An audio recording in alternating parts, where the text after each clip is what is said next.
We're back with an I-Team exclusive. Renewed scrutiny on the escalating violence at the Essex County Correctional Facility after a former New York City rapper who was awaiting sentencing on federal drug charges got slashed in a vicious altercation with another inmate. It happened yesterday afternoon, and investigative reporter Sarah Wallace has inside information. I should get paid for the work I put in. I'm so Brooklyn. Former Brooklyn rapper Casanova, whose real name is Coswell Sr., isn't going back to his hometown streets anytime soon.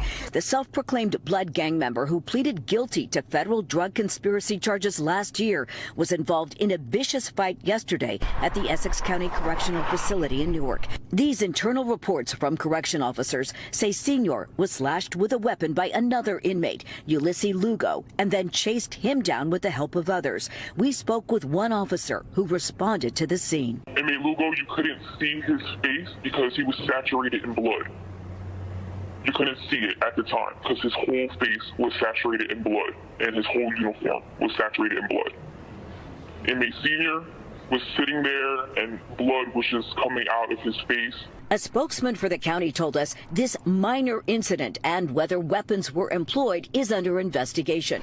Insiders tell us the unit was not searched last night or this morning, but in a recent interview with me, the director insisted they have implemented enhanced searches. We're doing the searches 2 shifts a day. I'm doing everything that you can from a correctional administrator handbook done. And then there's the issue of officer training. Retired Correction Lieutenant Jim Teresi reiterated what we've highlighted in recent stories. Took a 4-month officer with no academy training and we put her alone with 64 federal prisoners who she has no idea who they are or what they're there for. In January, state law will require correction officers to go through the police academy before they oversee inmates. But in the meantime, the numbers are disturbing. Since March, before yesterday, there were 17 codes, inmate on inmate assaults or inmate on officer assaults. Ironically, yesterday's violence came on the same day that a jury found 3 inmates guilty of the 2021 jail beating of Jayshawn Boyd. 2 were convicted of attempted murder.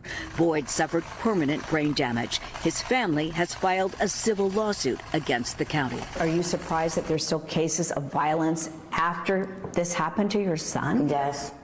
Yes, I am. They're doing nothing about it. Something needs to be done. No weapons were found after yesterday's attack, but one inmate was seen trying to flush something down the toilet. By the way, in the federal case, the former rapper is scheduled to be sentenced later this month. He could face a maximum of 60 years in prison.